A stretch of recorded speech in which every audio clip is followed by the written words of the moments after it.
I'm just gonna start running for anything that isn't a Marlboro. Found one! No! Only one hit. I can't fuck up now. Yes! Fuck you! Fuck you! Fuck you, bitch! Fuck you, bitch! Fuck you, bitch! Yes! And now we grab the balls.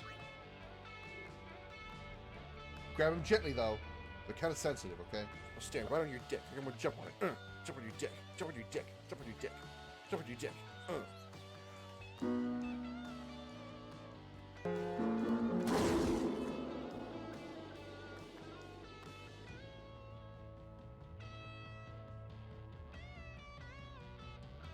Reach out and touch me, baby. Man, that is the shittiest roll of toilet paper ever. Get it? I'll see myself out again.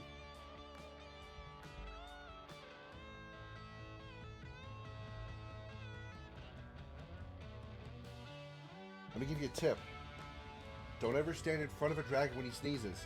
He can't control his fire at that point. He will burn your ass. Take it from a dragon. I know. Ugh. Ugh. Ugh. I really hate to say this, but his rectum is truly his critical spot. As I was doing the most damage when I was shooting him right in his ass crack. Say, you okay, Jack? You okay, bro? Cool. Good talk.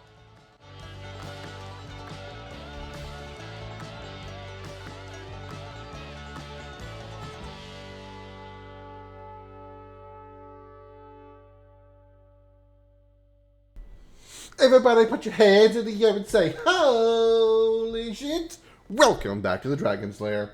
I am the illustrious, the one and only, the one higher than even the Dragon King Bahamut, higher than the Dragon God Shuyin. I think that's the right name. I'm even higher than that. I am the Crimson Dragon, the highest ranking dragon in all of existence. No, I'm not really that narcissistic. Well, welcome back to the Dragon's Lair. I am the Krimson Dragon. So glad to have you here on this Thursday. Hold on, ear itch. Hold on, guys. Ear itch is more important. Hold on. Okay. Anyway, glad to have you here on this Thursday evening. Now that I got my ear itch out of the way. How is everybody doing? Welcome in, everybody. Not really sure what I'm going to be playing tonight. I'm going to talk a little bit about a few things that I found on the on some some gaming news that look interesting, so I'm gonna talk over about that for a little bit for a while. I want to talk about that for a little while. I probably shouldn't be talking tonight because I cannot word. Words is very hard tonight apparently. But yeah, I'm going to be going over a couple of lists I found that I haven't looked up yet. Some other gaming news that caught my attention, and I'm thinking probably going to play some more Horizon Zero Dawn later. Possibly. I kind of want to get move along with that. I've reached a point in Horizon where we're at a one of the major plot points. We're about to I reached the ether, the location of the ether subordinate function, and I'm going to go about to. I'll go in and see what's going on there because I just I got there. I mean, I literally just got to that point. So we'll probably do that. This evening. Hello, Holly. You are first in the chat. Good to see you. 10 dragon cookies to you. As always, hope you enjoy them. Glad to have you in here. Make sure everything's working right over here. Looks like everything is okie dokie. One of the things you claim. Oh, there you go, Holly. You claim first in the chat with your Crimstones as well. So additional 10 for you. Enjoy your 20 tonight, Holly. A couple of things I want to go over. One thing that I was curious about. I want to start with this one. Let's see if I can pull it up here. This Marauders takes high-stakes looter shooters into space. So I'm thinking this is going to be something like Borderlands type thing in space. But what kind of worries me is this first line here. PvP, PvE. If it's PvP, I'm really not going to be interested in this. Really not. But, if there's a way I can, skip out on the PvP, I might be interested, at least in what I've read so far. Developer Small Impact Games, along with publisher, has announced a new first-person shooter called Marauders, which is designed with mixed PvP and PvE in mind. Now, when it says designed with mixed PvP and PvE, the only thing that comes to my mind is Gambit from Destiny.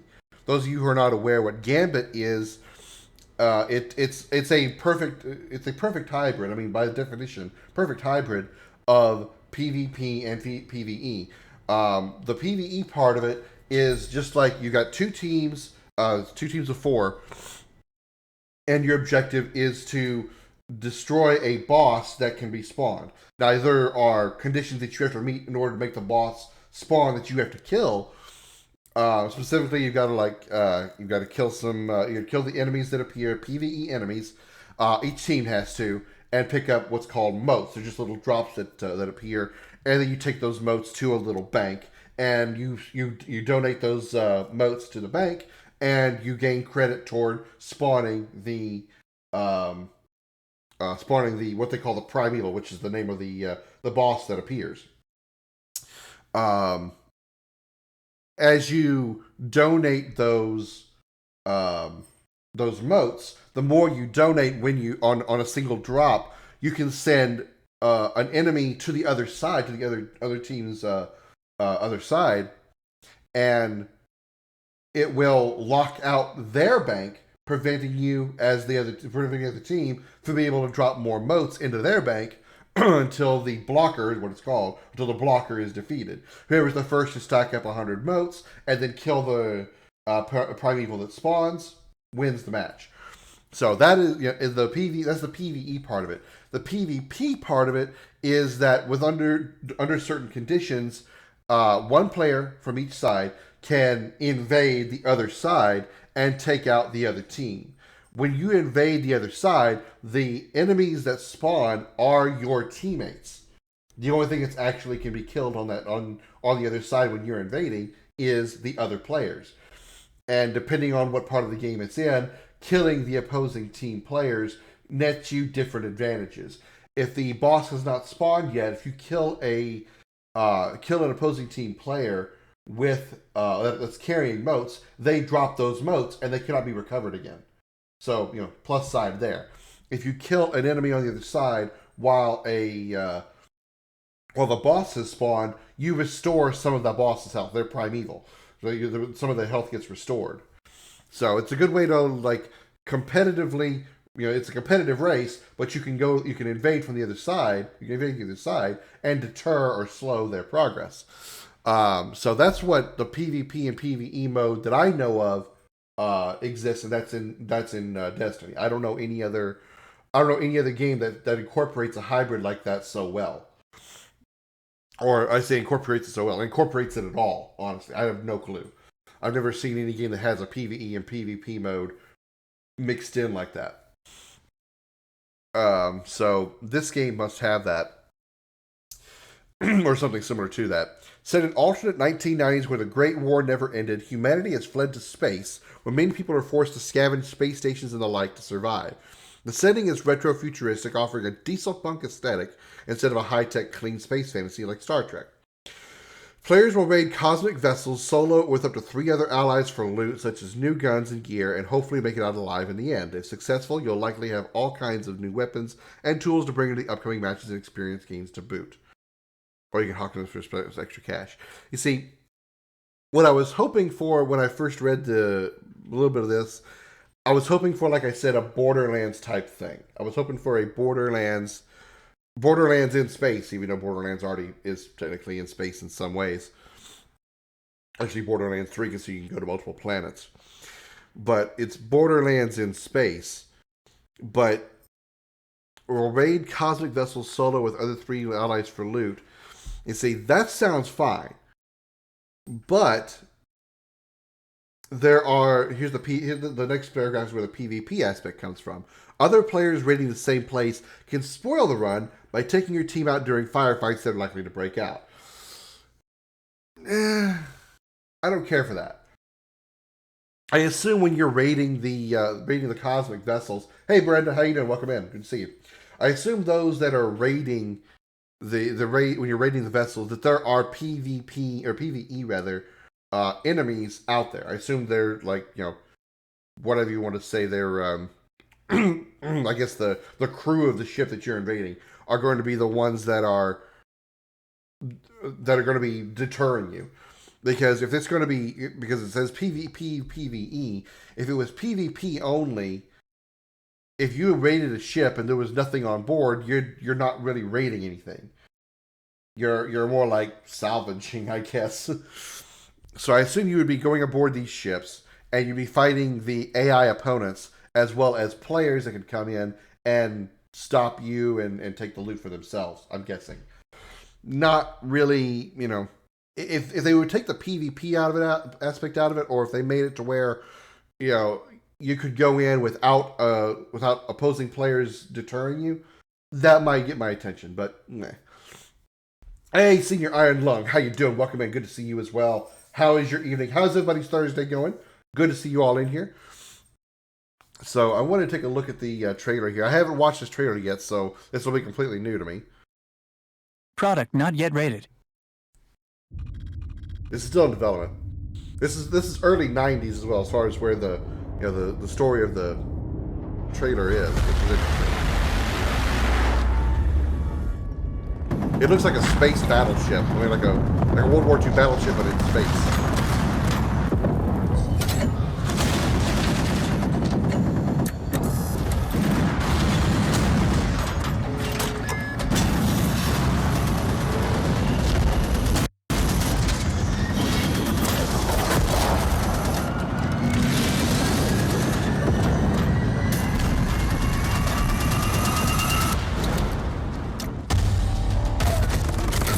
I don't know why the video is skipping like the video stream is skipping like that. It shouldn't be. I don't know why it's happening now. Hasn't been doing that in a while. Pissing me off that it's happening now.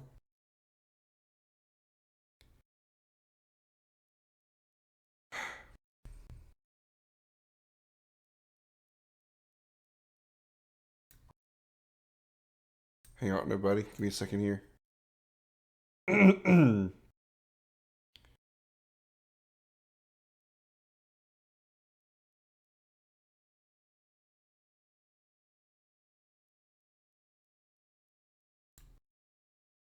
And we're back to the problem of it locking up again. This may be a shorter stream than I thought, because I'm not gonna stream and be able to stream if this is happening. You guys can't watch the video if it's skipping every 5 seconds. I may not be on here long tonight. Hi, Comet. Come here. Everybody wants to see you. Come here.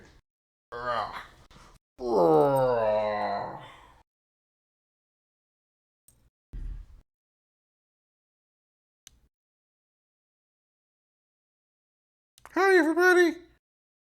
How are you?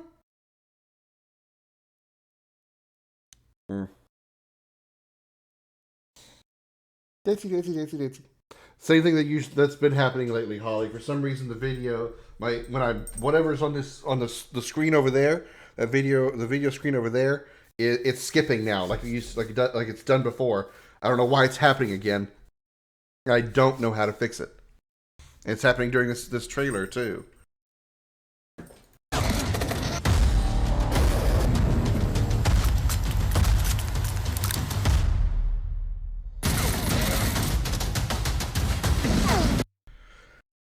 Well, this stream isn't going to last long then. If this video doesn't, whatever the reason for this video skipping is, can't be fixed, I don't know what I'm going to do. As I'm at my wit's end when it comes to this shit. And I thought everything was starting to go well, but now this is happening again, and I can't stream with this happening. You guys can't watch a video that's skipping every 5 seconds. I thought this shit was fixed. Maybe I should quit. Maybe this is a sign that I should just quit. Because nothing seems to want to fucking work. I thought it was going well.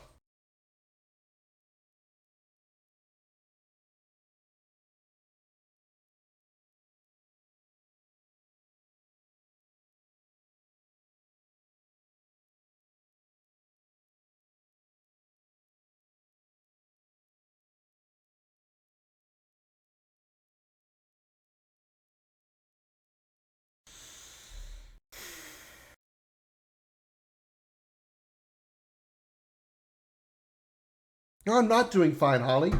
The video is fucking skipping.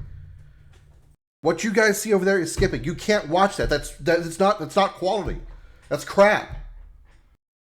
That's not worth a quality stream. That's not what I want to bring to my fucking show.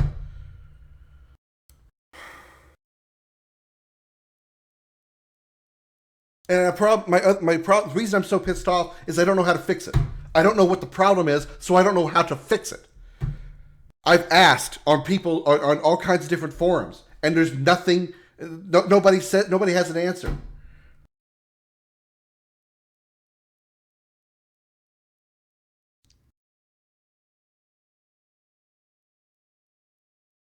And I was so looking forward to getting to start streaming again. I was so looking forward to it. I was actually getting ready to make up a schedule and everything. It's not this. I'm not talking about this video, Holly. I'm not talking about like the video itself. I'm talking about that screen, that entire screen over there. If I were to switch to a video game right now, it would be locking up. You guys can't tell, but it's still locking up now as it's playing, as it's displaying. You just guys can't see it happening because there's nothing actually moving on the screen. I'm gonna put my mouse in the middle of the video. If I run this like this, the mouse will occasionally stop. I bet. It would make me look like a liar now. I'm gonna be even more pissed.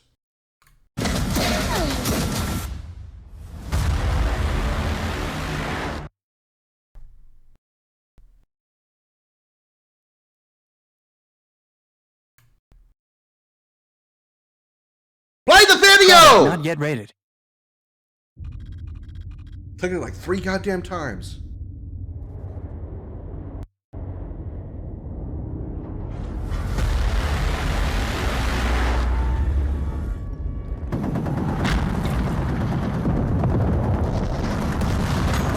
No, Holly, it's not the video. It's not the button. That's not it. The video was moving fine as I'm looking at it. It's over on that screen over here that you guys are watching that it was skipping. There's nothing to do with the video itself. I'm talking about the stream part of it. Now I can actually focus on it now.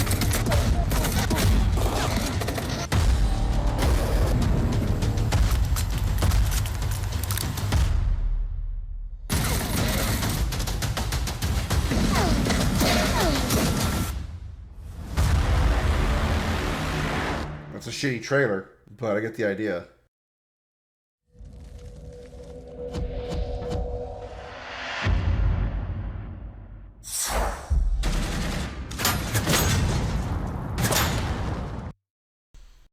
In my opinion, it's honestly a shitty trailer because it's, all it did was show some first-person shooter gameplay, like I've never seen that before, right?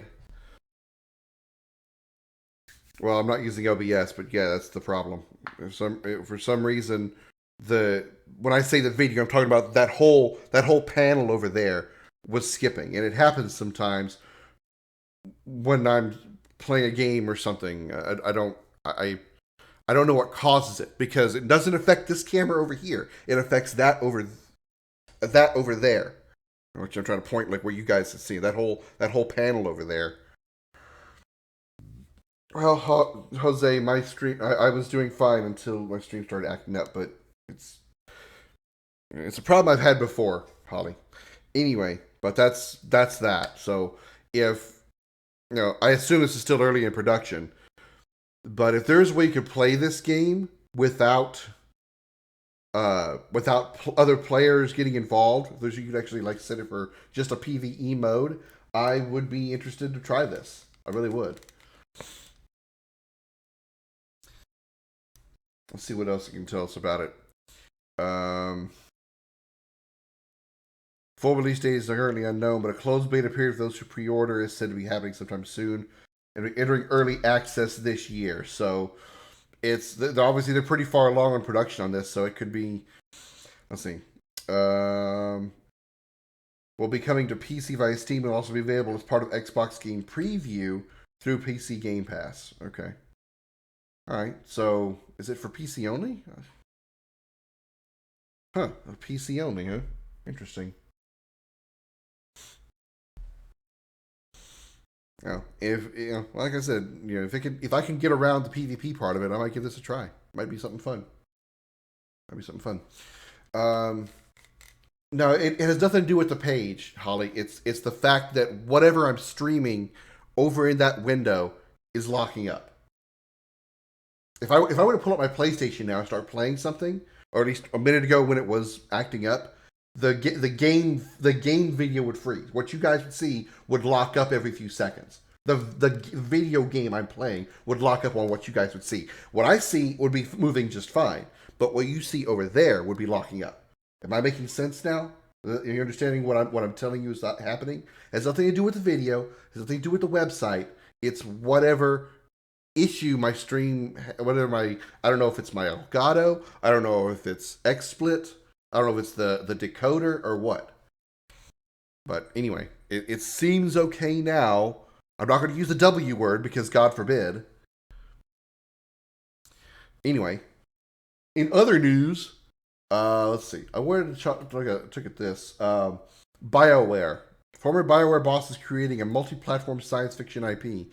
Now, those of you who are not aware, one of my favorite RPG series of all time, which I need to stream, I've only streamed one of the games, is Mass Effect. I love Mass Effect. Great game series. Love it. Well, the three main ones. I have not played Andromeda yet, and I've heard that I could skip out on it if I wanted to, but I will get to it eventually because, for completionist sake, if nothing else. And I need to play Mass Effects 2 and 3 on stream. But Mass Effect was created by BioWare. Now, also Dragon Age was as well as other things, including Star Wars: The Old Republic, Star Wars MMO, also a very good game. But Mass Effect is this game has kind of like a Mass Effect meets Destiny feel with the kind of like everything looking kind of dead here. So I'm interested in this.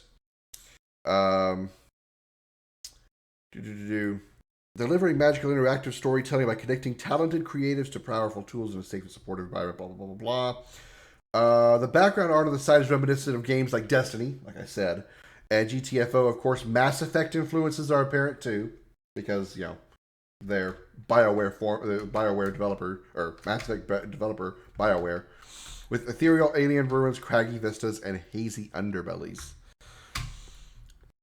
I think this game is like really, really, really early in production because of what I've read of this article here.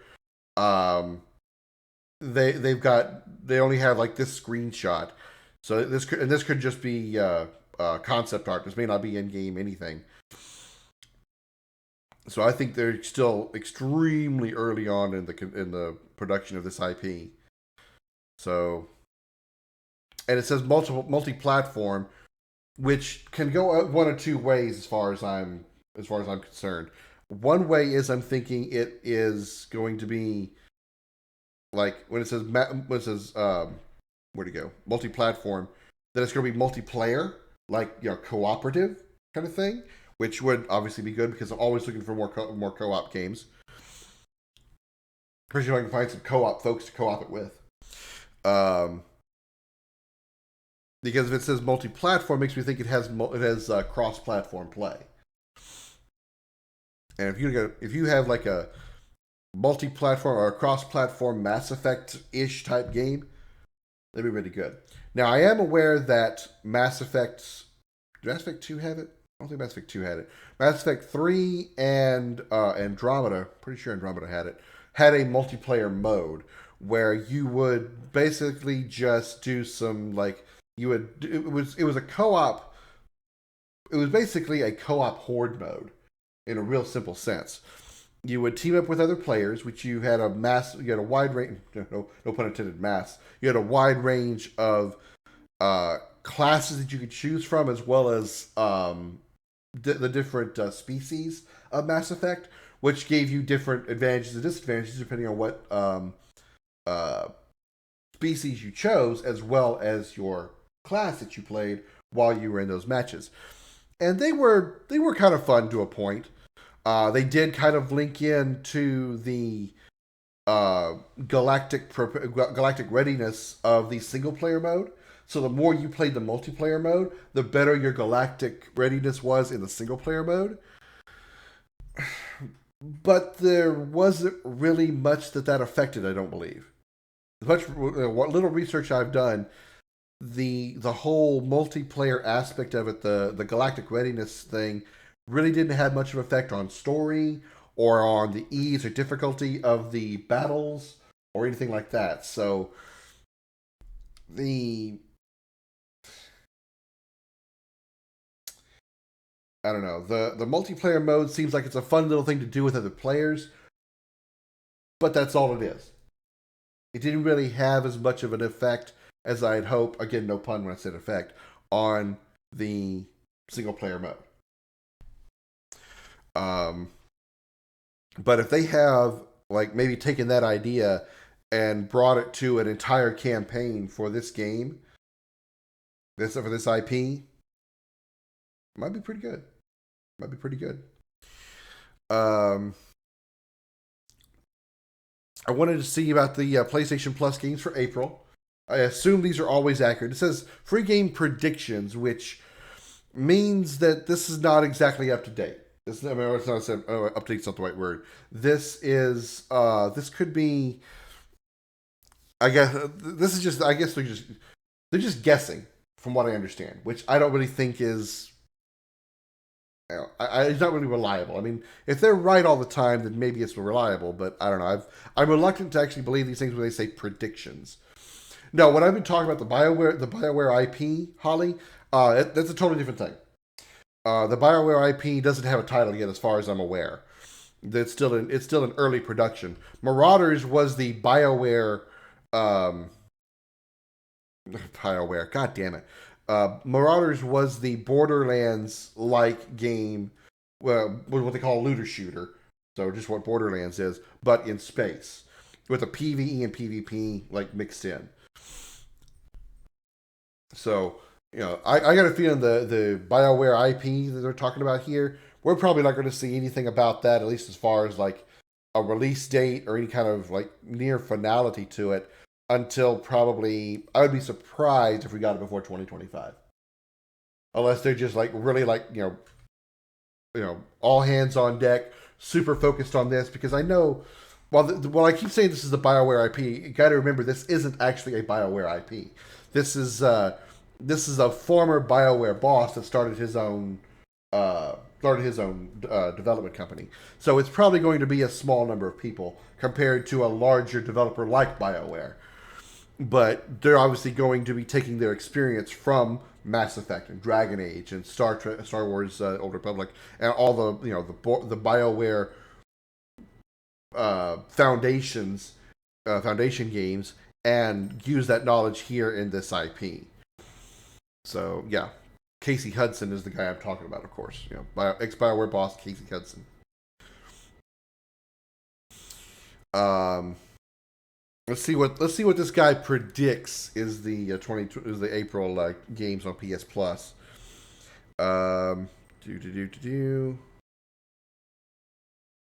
PlayStation Plus said an amazing set of games available for March 2022, which includes Ark Survival Evolved, which, by the way, in case I didn't tell you, Jose, I think I did, but in case I didn't, I did download Ark, so we'll get around to fucking with it at some point, I suppose.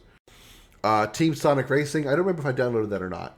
I probably did, which would be, since not all of us have a Switch, those of us, like Holly, like Jose, probably BMO, could all get together for some Mario Kart-like racing game, even though it's Sonic instead of Mario. I think that would be fun. I think it would be fun. And Ghost Runner, which I don't have a clue what Ghost Runner was. I don't even remember if I looked at it. Ark Survival Evolved is one of the most popular survival games out there, and still manages to have a massive player base playing the game on a daily basis. Yeah, I played a little bit of Ark back in the day. But I played it when it was like first release. I think I played it back when it was still like early access. So they only had just the one map, the one like map that you start with.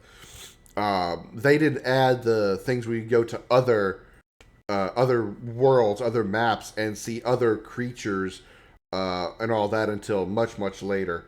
That happened way after I stopped playing. So might be interesting to give it a try.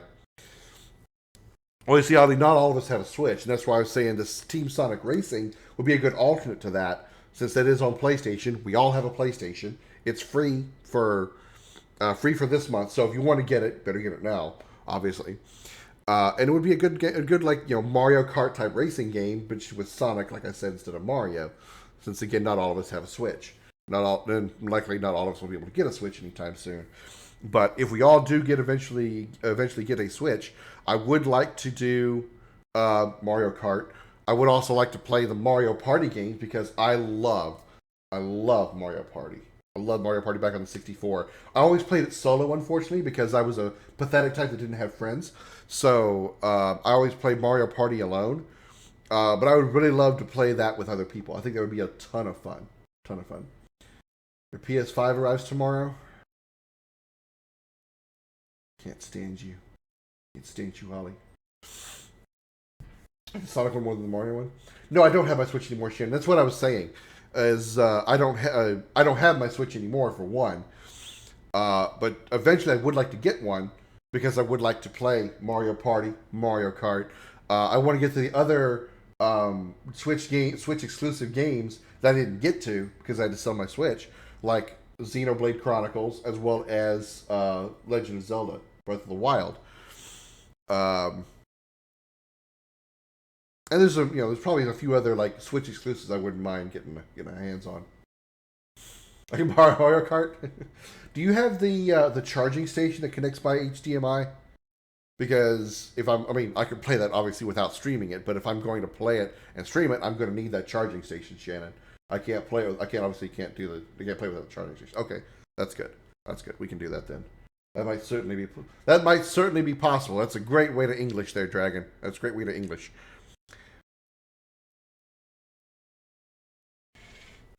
We're just heard.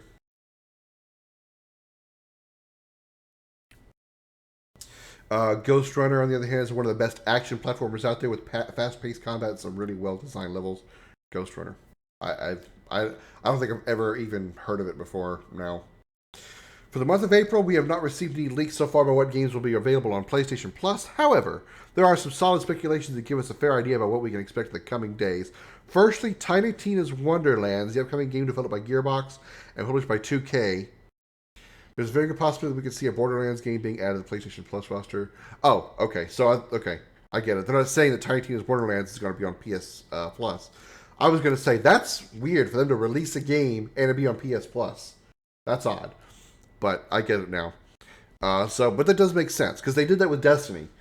With Tiny Tina's Wonderland coming out, they think that there's going to be a Borderlands game that's going to be released on PS Plus, which, if that's the case, I'm betting it's probably going to be the Handsome Collection again, which would be Borderlands 2 pre-sequel. I doubt they would do Borderlands 1 as the PS Plus game. Even the Game of the Year edition. Which, if it is Borderlands 1, that'd be great, because many of you that have played Borderlands 2 probably haven't played Borderlands 1. So it'd be a nice little thing to throw around. And eventually Holly and I, and maybe, Jose and BMO can...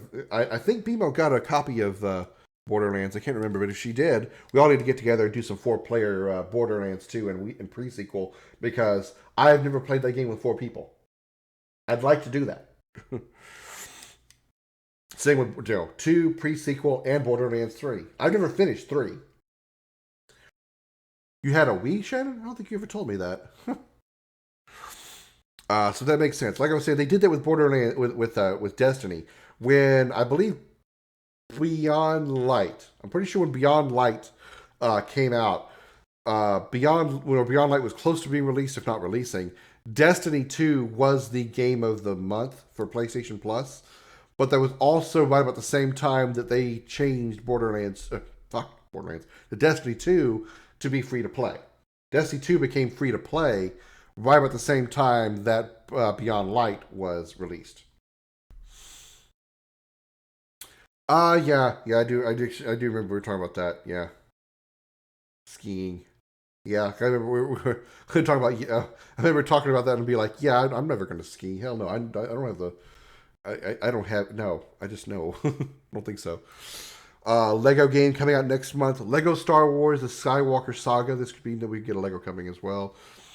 Okay, so that makes sense. So they think that Borderlands is a Borderlands game is a possibility, as well as a Lego game with Star Wars: The Skywalker Saga coming out. I want to say it's coming out tomorrow or yesterday. Is the stream frozen? Hold on, let me see. Stream's moving for me, Shannon. At least over here on my screen it is.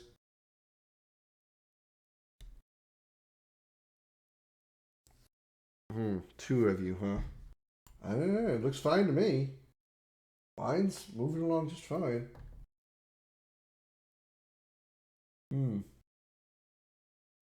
It's been fine, Holly. Yeah, I wouldn't mind. Now, if somebody's knowledgeable about this, I could probably look it up and find out. If somebody's knowledgeable if somebody's knowledgeable about this, please let me know. But the Lego Star Wars, the Skywalker Saga stuff, the previous Lego Star Wars games that I've dabbled in, they were co-op. They were hot couch co-op. They were same screen co-op. But would the Skywalker Saga be co-op across systems? Like if I want to play, say, with like you, Jose, or Holly, something like that, is that co-op? Does anybody know? If not, could somebody find out for me? Really appreciate it, because I'm really curious. Lego Harry Potter, yeah, and they got.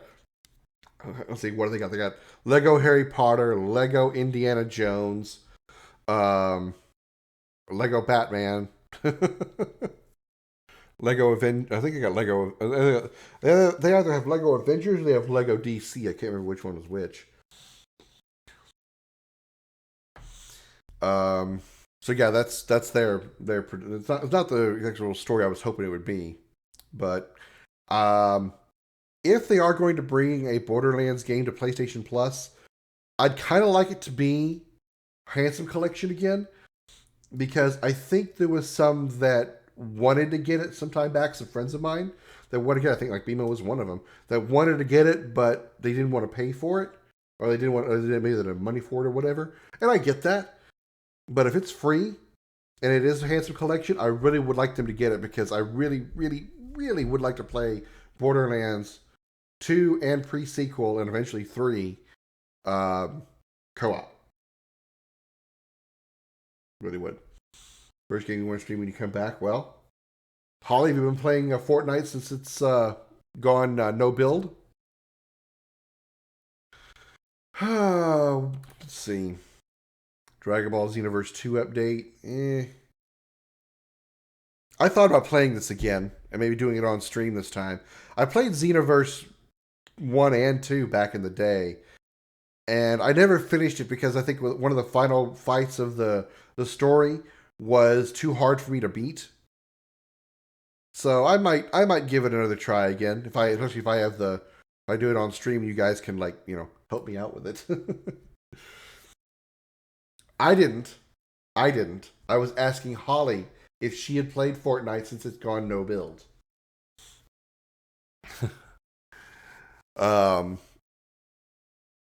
Now, and this is a big if Fortnite makes that to no build mode permanent, I might. Big, huge, everybody pay attention to me here. Pay attention to my words. Might. Capital MIGHT. Might play it again. Might. That is if no build becomes some kind of permanent option, not an LTM like it is right now.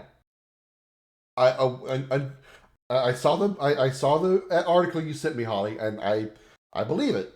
But until it actually gets input in the game, it's actually there, and it's actually going to be around for more than 9 fucking days, I might, huge emphasis on might, play it again. But I might also just as easily quit. I don't need to lose my shit over it like I did the last time. Granted, most of that is because of the building. Some of a vast majority of it was also the aiming system, which hopefully they've actually fixed by now. I've heard that since like like an update after I made the video bitching about it, they seem to have fixed Fortnite's aiming system so it's improved. So I've heard. I can't say firsthand myself because I haven't touched the game since that horrid day. Holly remembers she was teaming with me that day, and I think I broke her eardrums. Just saying.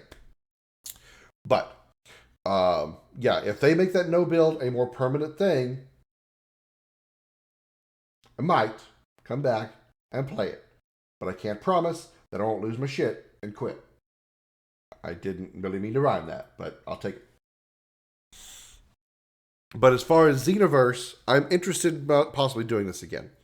The thing about Xenoverse, what I like about Xenoverse is it's the base story of Dragon Ball Z, and Dragon Ball Super as well, I think. But with a little bit of a twist, obviously non-canon, and you can create your own character. You're not playing as Goku or playing as Vegeta or playing as any of the main cast. You are creating your own character, and you can make it any race from the DBZ series, which is cool. You can be a Majin if you wanted to, or a Saiyan, or a human. So I'm interested in trying to play this again. I also need to get back on Dragon Ball Fighters because I never finished the story of Dragon Ball Fighters. I think I played the first 2 arcs. I know I played the first arc on stream. I don't remember if I finished the second arc. I think I played the second arc. So I need to finish playing Fighters on stream. Climbing will still be there when building comes back. What do you mean? What do you mean climbing? What is climbing? I don't know what you mean by climbing. You mean like clambering? Fortnite is becoming Apex. No, because Apex is different because Apex, all your characters are different because of different stats and different abilities.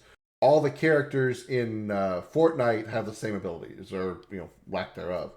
They're all just players. There's no special abilities or anything like that any of the players, the characters in Fortnite have outside of picking up the spider web slinging, the spider goo arm shit that makes you sling around. Spider spooge. You climb up the ledges. Okay. I don't. You mean clambering? I don't. Okay. I suppose. Speaking of Borderlands, that will lead us into this story that I saw that I definitely want to see. Ranking the Borderlands series. So I'm going to think this is going to be like the top. Ranking the Borderlands games in top order, which this definitely has my attention. I downloaded Apex once and played the tutorial, and that was it. I never went into any other game because I was like, meh. It was really too much for me to want to learn. I mean, I thought maybe if I stepped into it and tried it, even with all the varied hero stuff, I might be able to get into it. But after I did the tutorial, I'm just like, I don't want to try to learn these heroes. I don't want to try to learn these characters. I'm done. Which is kind of odd to say because I got into Overwatch, which is basically Apex without the BR mode, and I actually like Overwatch. Really do. Now I pretty much locked myself down to like 1 or 2 characters, like Bastion. I'm okay with Reaper, Soldier 76. I think is what his number is. And I can't think of. There's another one I can't think of off the top of my head right now. But there's usually like 3 or 4 that I kind of quote unquote main. But I like that, but I couldn't seem to stick with Apex long enough to actually play the game beyond the tutorial. So. And of course, also, Overwatch allows me to do the PvP maps and PvP modes without actually being PvP. I can play against the AI if I wanted to. And as y'all know, I prefer playing against bots than real people. Real people piss me off. That's why I prefer bots in Fortnite if I ever were to touch that game again. Anyway, back to Borderlands. The Borderlands series has left a permanent mark on the industry by popularizing the blend of loot mechanics and the tried and true first-person shooter. Throughout the 5 mainline shooters and 1 adventure game, its offerings of cooperative mayhem and absurd humor catapulted Borderlands among the most beloved shooter franchises in gaming. I agree. Even has a feature film adaptation in the works. What? They're making a feature film adaptation of Borderlands and nobody told me this shit? Genshin Impact? Yeah, I've played Genshin Impact and I like it. It's not bad. I do like how you can like rotate your characters / classes through at will. Hey Jody, how you doing? Welcome in. Good to see you. I do like how you can rotate the characters through, like in a battle and all this stuff, and kind of turn it into a bit of a combo. But I haven't gotten a grip on the co-op yet. How do you get people to? How do you play with other people? Don't you have to get to like level 15 or something before you can actually like play with others? Because so far I've done nothing but single player stuff, which it's been fine. But if I'm going to play with other people, I'd like to know how to do it. I did notice that Halo came out today on Paramount Plus, Jose. I didn't get a chance to watch it because Star Trek Picard came out with a new episode. Came out with episode 3, 4, 3, 4, 4, 3, 3, 4, whatever. They came out with a new episode today, and I started watching that. And by the time I got through with that, I needed to start my stream, so I haven't had a chance to actually watch it. But I am really interested. Is it following the game at all? Well, I really hope they do. We'll have to see. I mean, if it's supposed to be like a prequel kind of thing leading up to the game, I can forgive it. But if it's in the same like timeline of the game and the story is like massively different, I'm going to be disappointed. Yeah, Picard is good. Picard is good. I like how they brought back so many characters, and I'm loving the Easter eggs. I'm loving the Easter eggs of Picard. Was it the second episode? Yeah, it was the second episode featuring Q. I was like kicking myself laughing at all the references that he was making. He said like through a mirror darkly, which was a I believe it was a not Discovery. I believe it was an Enterprise episode where they actually did the entire it was a 2-part episode where they focused entirely on the mirror universe version of the Enterprise crew. There was the skulls of the people that the evil Picard had killed, like Gul Dukat, like General Martok. I thought it was like, that is awesome. They actually made those references to DS9. I want to say there was a third one that I noticed there was a Ferengi mask, a Ferengi skeleton skull in that collection, which was again also interesting. Yeah, it's Q, like the letter Q. That's how it literally is just Q, the letter Q.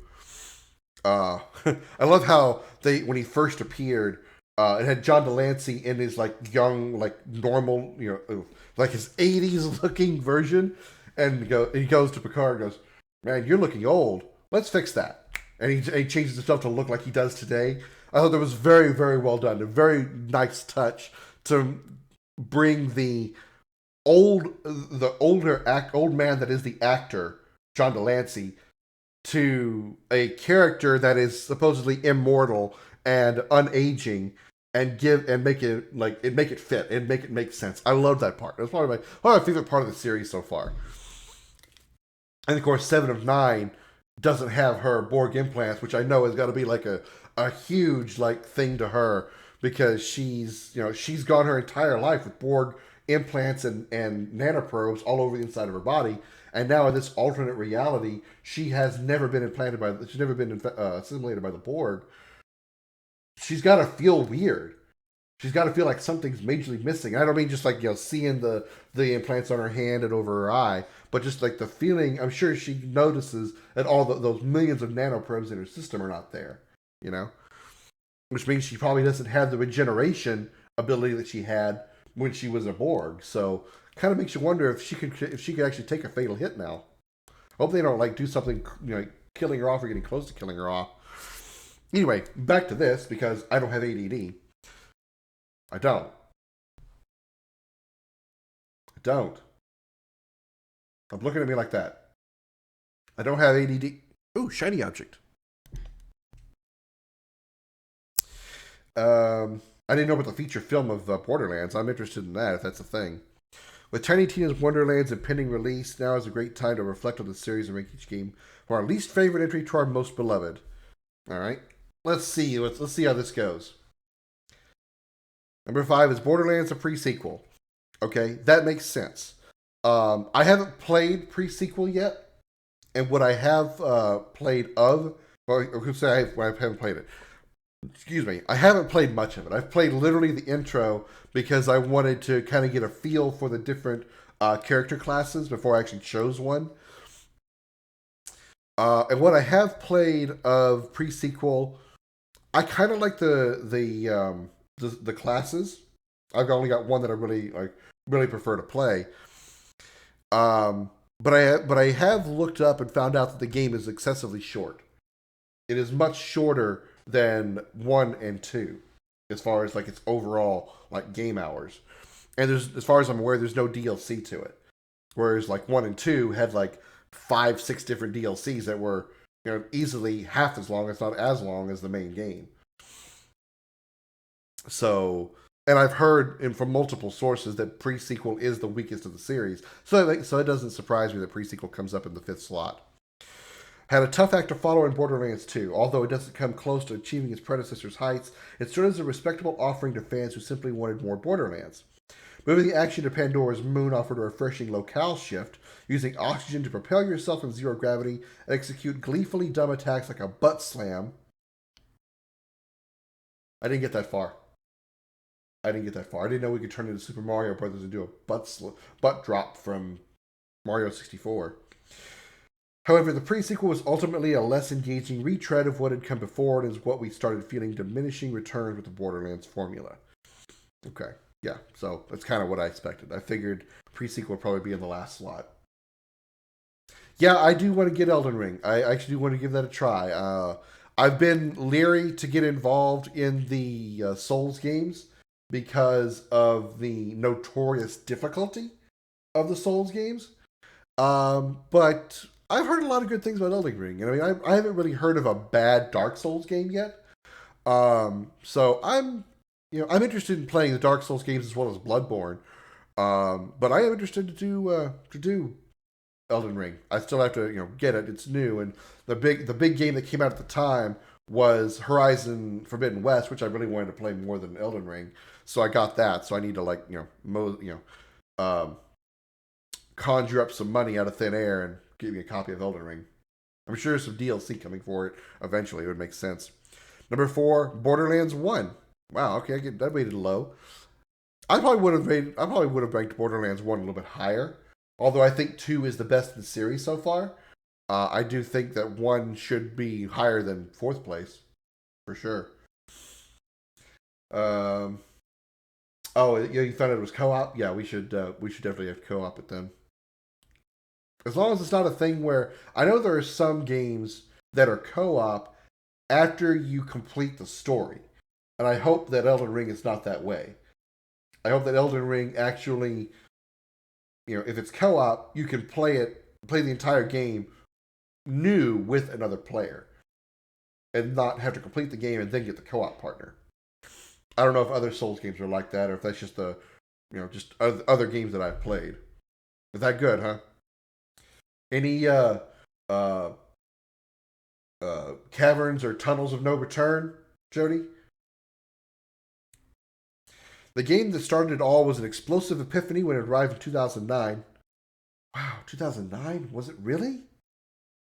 Was it really 2009? Wow. Damn, I didn't know it was that old. I thought it was like early 2010s. I mean, 2009 is not really that far off, but still, I didn't know it was that old.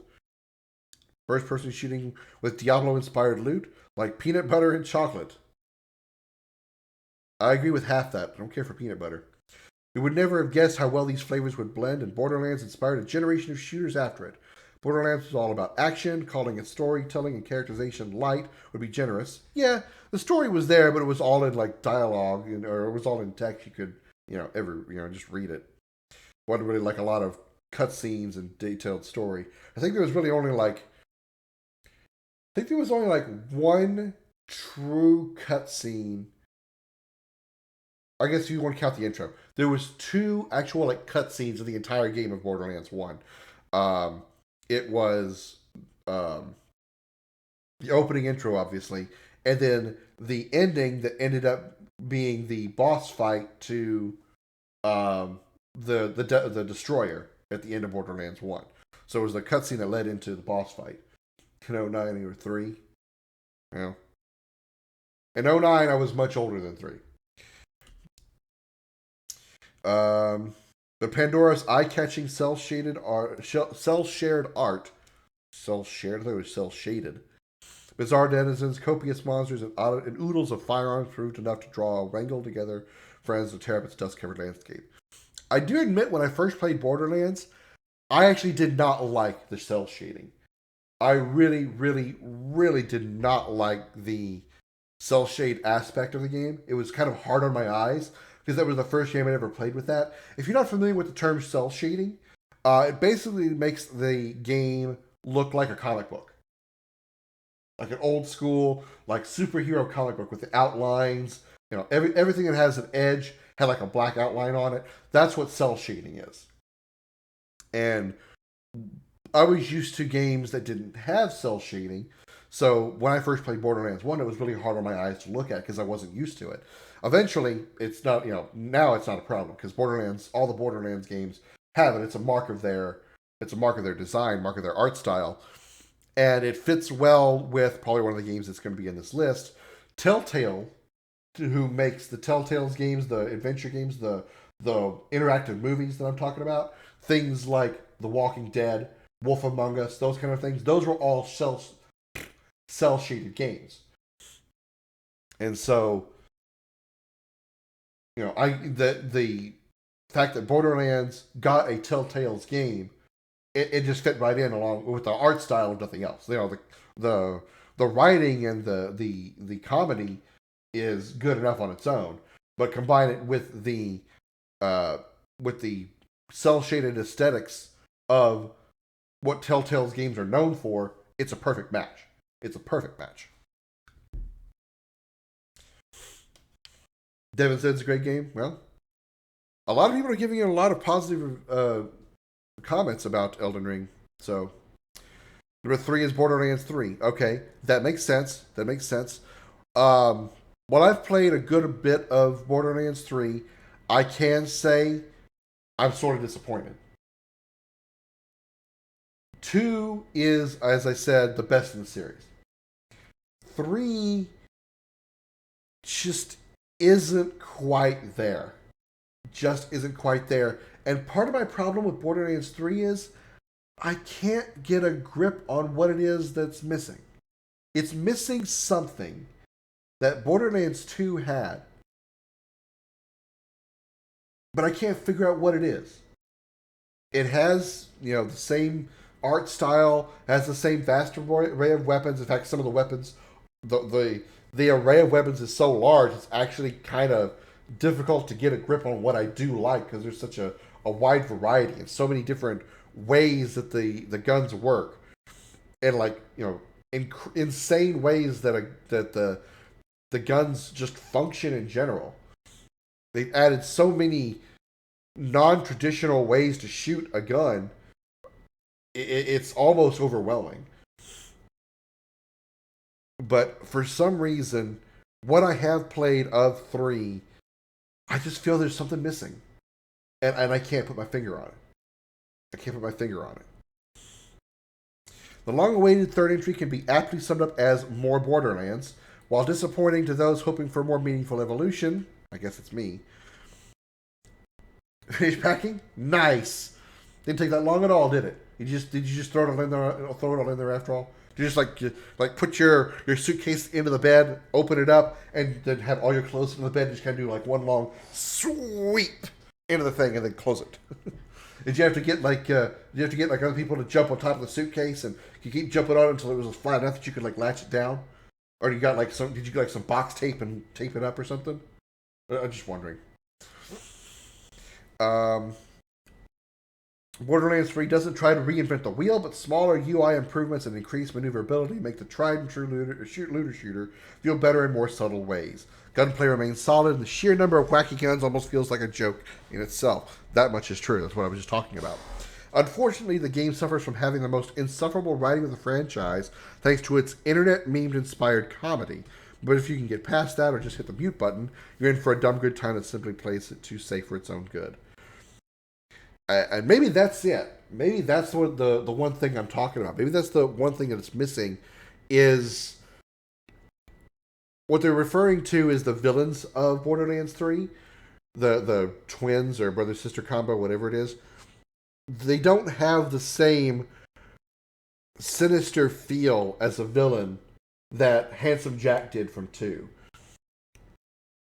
Granted, Jack's sinister nature was kind of was lighthearted because of his almost like it was almost a naive perspective.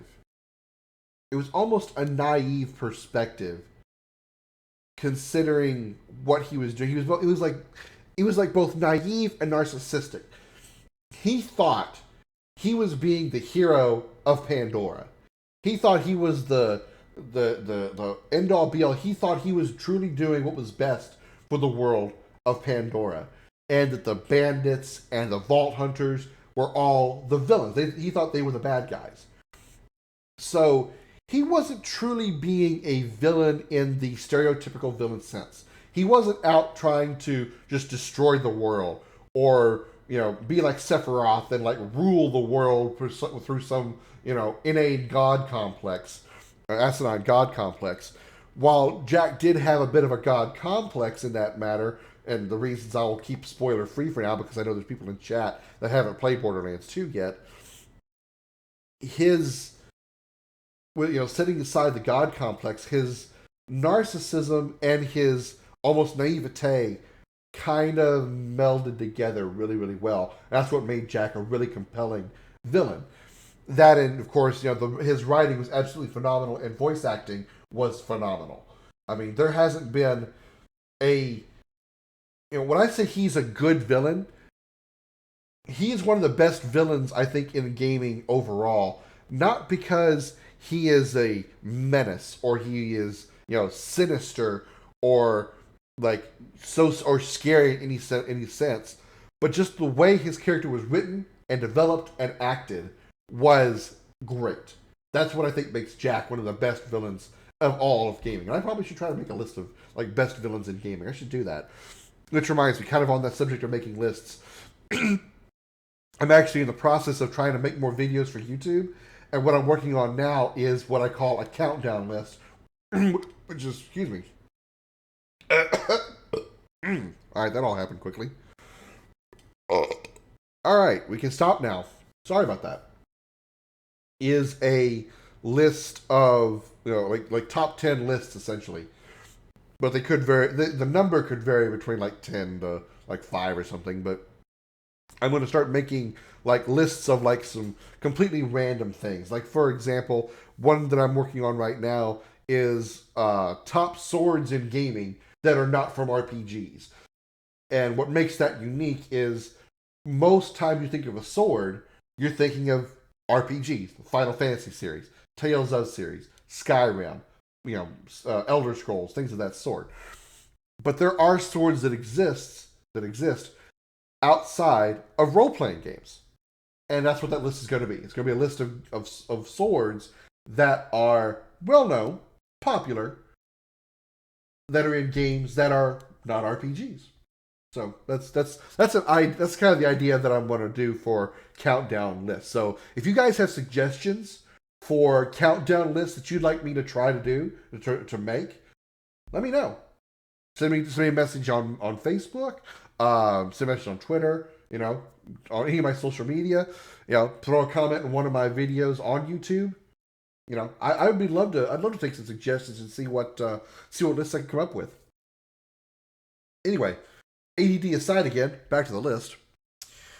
Let's see what number 2 is. Number 2 is Tales from the Borderlands. Okay, I never finished Tales from the Borderlands. This is the Telltale's game I was talking about. This is the is this locking up again? It looks like it might have stopped for a second. Tales from the Borderlands is a game by Telltale's Games, who made Walking Dead, Wolf Among Us, those kind of games. It is not a looter shooter like the rest of the Borderlands games are. It is a interactive storytelling game where you pretty much are controlling only the dialogue. There's a few moments where you move characters around and stuff and like solve puzzles by, opening this and turning a door here and putting a battery in a radio or something like that. Think like I said, Walking Dead, Wolf Among Us, and while these aren't Telltale's games, they're still in the same genre. Until Dawn, Man of Medan, those kind of games. That's what Tales of Borderlands was. Telltale Games took the reins to apply its episodic narrative adventure chops to Borderlands. It was a questionable proposition at the time. Many would agree that storytelling isn't the series' strongest suit, referring to Borderlands. But Tales from the Borderlands shattered expectations to become one of 2015's most pleasant surprises. Reese and Fiona's adventure boasts the best writing and humor of the franchise, and the choice-driven gameplay incorporates Borderlands shooting and loot surprisingly well. Tales from the Borderlands is occasionally flawed but successful experiment that fans should absolutely experience, as it showcased the best of both Telltale as a studio and Borderlands as an IP. Now, one thing I want to throw out here is what I do remember about Borderlands, Tales from the Borderlands, is the voice actor Reese, the voice actor for Reese. Reese was one of my favorite actors of all time. Also a Dallas native, Troy Baker. I love Troy Baker. He's done so many characters that I absolutely adore. Joel from The Last of Us, Snow from Final Fantasy 13. There's Yuri from Tales of Vesperia. So many, and he has a very iconic voice, a voice that stands out that you can spot almost instantly. He even played, he's not as easy to spot in Mortal Kombat, but he's the voice of Aaron Black in Mortal Kombat 10 and 11, I believe. There's Tales from the Borderlands. So number 1 is obviously going to be Borderlands 2. Like I said, Borderlands 2, best in the series. They took what was already great. Borderlands 1 was already great. They took what was great about Borderlands 1, gave it some story, and made it bigger and better. And that's what Borderlands 2 is. The first Borderlands established the series winning template, but Borderlands 2 perfected it. Kind of what I just said, just a lot more succinct. The sequel scrubbed away the first game's monotonous brown environments, treating players to a colorful, environmentally diverse Pandora. Yeah, there was a lot of bland landscapes in Borderlands 1. And 2, you had all you had lava area, you had a snow area, you had ash area, you had kind of a grassy plain area, and of course you had a desert. A deleted post-credit scene from the new Batman movie. We'll have to mosey around to YouTube and see it sometime. The new Vault Hunters, such as Zero and Salvador, were a blast, a plethora of guns that gained distinct traits that differentiated their manufacturers. Yeah. My favorite character from Borderlands 2, I actually got a couple of them. I main 2 of them, but I think my favorite is actually Axton, the commando, because of the turret. I mean, the turret, I wore that turret out. I probably overused the turret, but it's really good. It's really good. And you should be able to link it, Jose. Borderlands 2, most significant contribution to the franchise was expansion of the fiction. The story debuted fan-favorite villain Handsome Jack, injected personalities into previous lifeless heroes like Lilith and Roland. Lilith and Roland were 2 characters from Borderlands 1 that they moved over to BL2, but they didn't make them main. They made them main characters, but not playable. They were NPCs, they were contacts, they were the people that were guiding you through the game. And introduced mainstays like my favorite character of all time in Borderlands, Tiny Tina. I love that little girl. She is so awesome. She's so funny. I love her. Love her to death. I'm glad they gave her an entire DLC. Two entire DLCs now. The new Wonderlands thing, the Wonderlands that's coming out, and then the Borderlands 2 DLC that they released for it, Assault on Dragon's Keep. I love it. Love it. So great. Sir Hammerlock's also good too, but Tiny Tina is the best. It also boasts a fantastic suite of expansions such as Assault on Dragon's Keep, the precursor to Tiny Tina's Wonderlands. Yeah. BL2 still feels like the franchise's peak a decade later and remains the definitive example of Borderlands is capable of firing on all cylinders. Yeah, I was really hoping that that Borderlands 3 was going to be an improvement on BL2, and unfortunately, I think BL3 just, like I said, just doesn't have it. Just doesn't have it.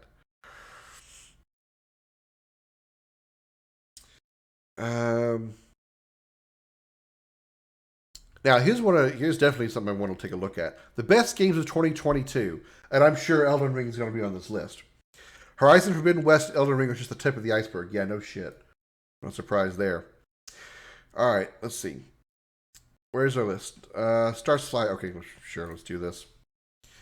Number 5 is Horizon, or this one is Horizon Forbidden West. What is this outfit?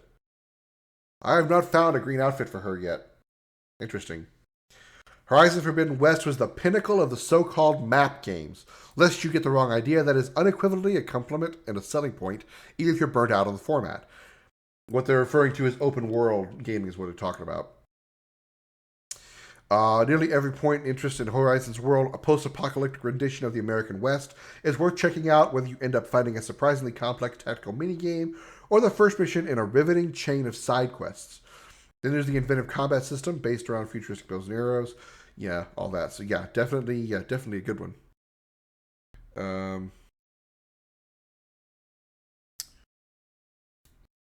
So yeah, I definitely agree on that. All set against a backdrop of a truly bonkers story anchored by an all-star cast: Lance Reddick, Angela Bassett, Ashley Birch. I know who Ashley Birch and Lance Reddick is. Why do I feel I know the name Angela Bassett? I feel I should know who she is. I feel like I should know who that is. You get a hang glider. Take that, Breath of the Wild. Yeah. Here it goes again. See, I'm scrolling up and down. It's locking up. We may just do the rest of the this kind of podcast, looking over this news stuff, and then call the stream, because I can't keep dealing with that. I don't know what's causing that, and I can't keep dealing with it. I can't try to play a game when it's doing that. Pokemon Legends Arceus. All right, I've heard this is pretty good. I don't think I'll play it. The only interest I have in playing any of the Pokemon games are the ones that are like the traditional catch 'em all RPGs. You know, Sword, Shield. I would like to get Diamond and Pearl, the Diamond Pearl remakes. I probably want to get Diamond because I like Dialga. There's never been a Pokemon game like Arceus. It's not quite open world. Its story beats are nothing revolutionary. It's not even in the running for prettiest game on the Nintendo Switch, but somehow it does capture the magic of seeing a fire dog, fencing bug, or whatever weird creature stomping around the horizon like no game before it. Pokemon roam mountains, valleys, and forests ready to destroy you, but also befriend you and show off their personality once you've mastered the game's slick crafting, economy, and combat. Arceus is the best parts of Pokemon Snap and of the main series under one roof, transcending the limitations which cast a shadow over so many of its predecessors of adhering to rote tradition. Okay. I don't know. When I think of Pokemon, I think of just playing the traditional RPG catch 'em all games. I don't really have much interest in trying anything else. I never played Pokemon Snap. They had some like dungeon crawlers where the entire game is literally just playing as Pokemon. You don't play as a person or play as a trainer. I don't really have much interest in playing that. There's like I think there's a Dota clone of for a Pokemon Dota clone. Not really much into that. I mean, I wasn't much into Dotas anyway, but MOBAs, I mean, well, same thing. Elden Ring, of course. I'm surprised Elden Ring got a spot between. I'm surprised Pokemon got between those two. Elden Ring is the culmination of the From Software's ethos established almost 30 years ago with the original King's Field. Never heard of that game. Never heard of King's Field.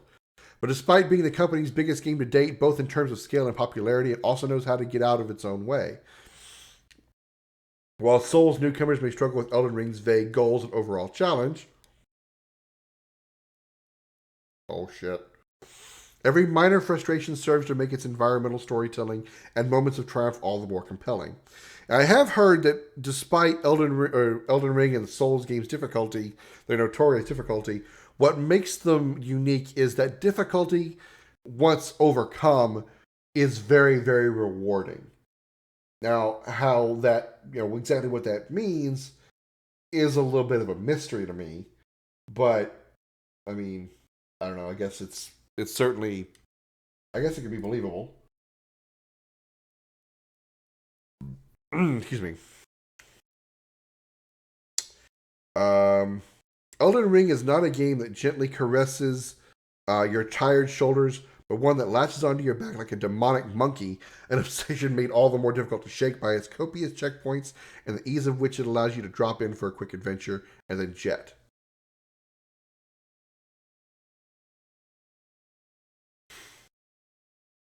You previously wanted to get into the Soul series but bounced off its lengthy dungeons and backtracking. Ah, interesting. I like the way they put this. If you previously wanted to get into the Soul series but bounced off its lengthy dungeons and backtracking, Elden Ring may be just a From Software game that finally gets you over that hump. Well, it sounds like rough average playtime 77 hours. Holy shit. Wow.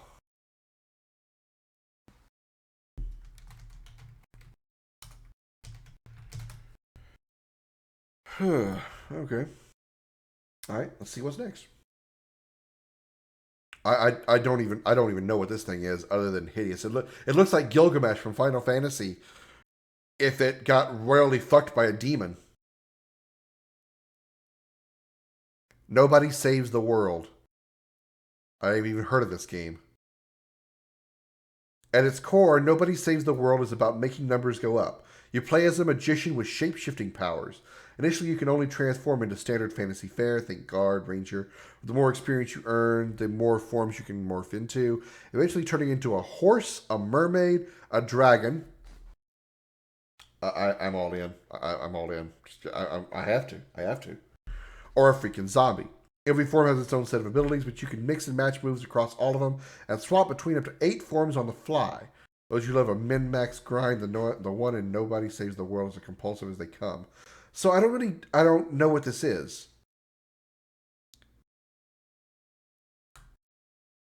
I mean, it mentions experience. So are we looking at an RPG? Are we looking at an arcade game? I don't get what I'm looking at here. I don't know what kind of game it is.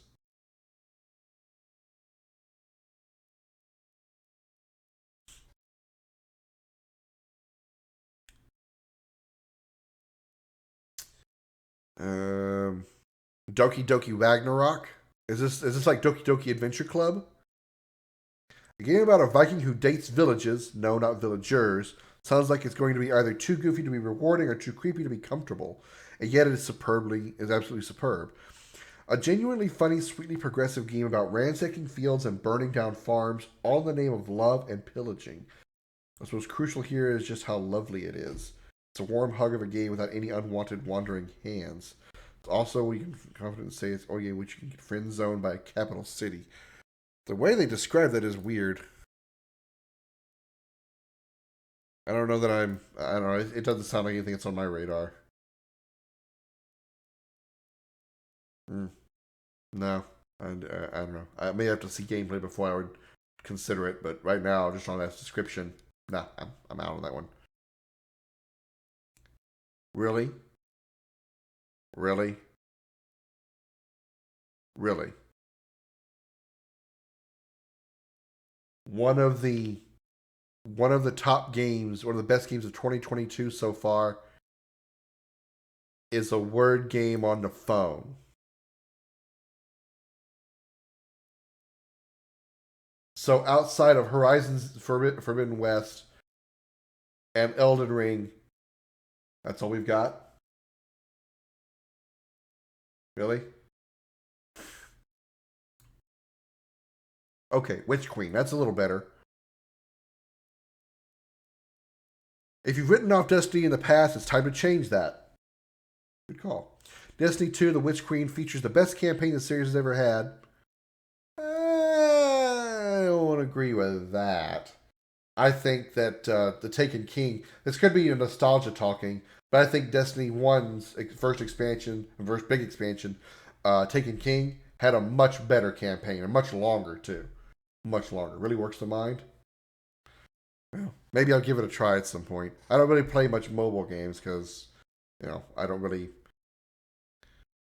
focus on that very much. But I know this is coming from me, a huge gamer. I don't play on mobile games. What a shocker!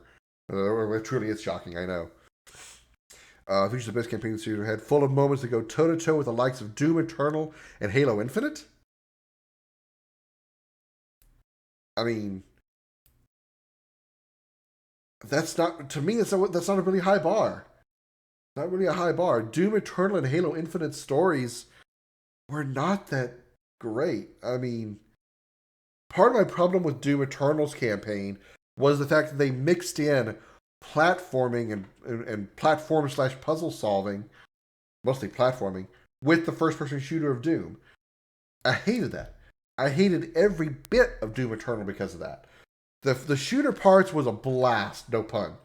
I liked all the different weapon options you had. I liked the fact you had a shoulder-mounted launcher that could be a flamethrower or a grenade launcher. You basically had Halo Infinite's hooky low thingy on your wrist. I think you could Spider-Man your way around, but you had the fucking platforming and jumping from pipe to pipe, and then you had to platform, jump, boost, get a boost, and then jump again so you can make the distance, and then do a backflip, and then turn sideways, and then unzip your pants and diddle your dick around in order to get across maps. And that's not what I play Doom for.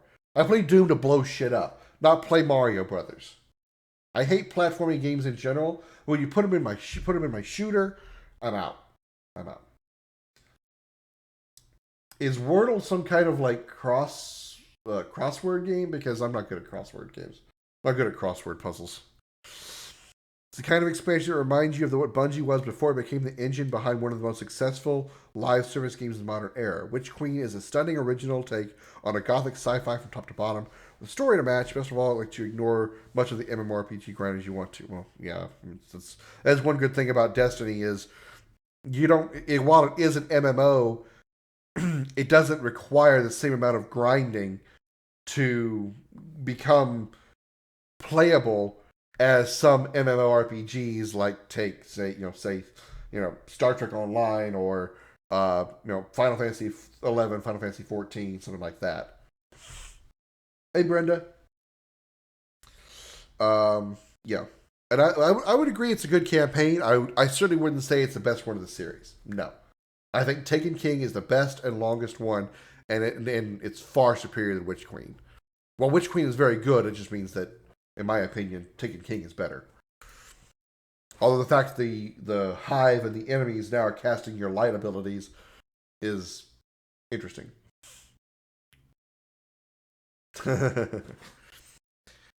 Far Changing Tides. I have never heard this game. I don't have one clue what it is. Available now. Wait a minute. Did Stranger of Paradise get released? Is Stranger of Paradise Final Fantasy Origin actually out? Because I like the demo. What little I played of the demo. For a game about the end of the world, Far Changing Tides are remarkably chill. You, as an unnamed protagonist, are tasked with traversing through the world of a waterlogged apocalypse. Your goal simply is to keep heading toward the right side of the screen. Obstacles be damned. So it's a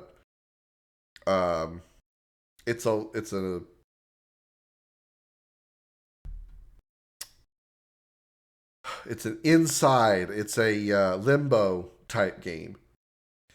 Far-changing tides, ebbs and flows between quirky environmental puzzles and slower-paced sailing segments in which you raise a mast to catch a breeze or jump up and down on industrial-age bellows to fire up an engine in a rhythmic sequence that veers on repetitive but ends up being engaging enough to get you wrapped. Okay. Well, I like... I do like Limbo. I did like Limbo. I never played Inside, but I did like Limbo. Wait, did I play Inside? I actually can't remember if I played Inside or not.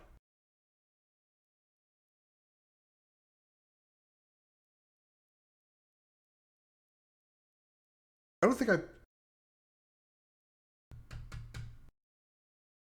I really can't remember now. I know I didn't. I'm pretty sure I didn't stream Inside because it's not in my. I don't think it's in my archive.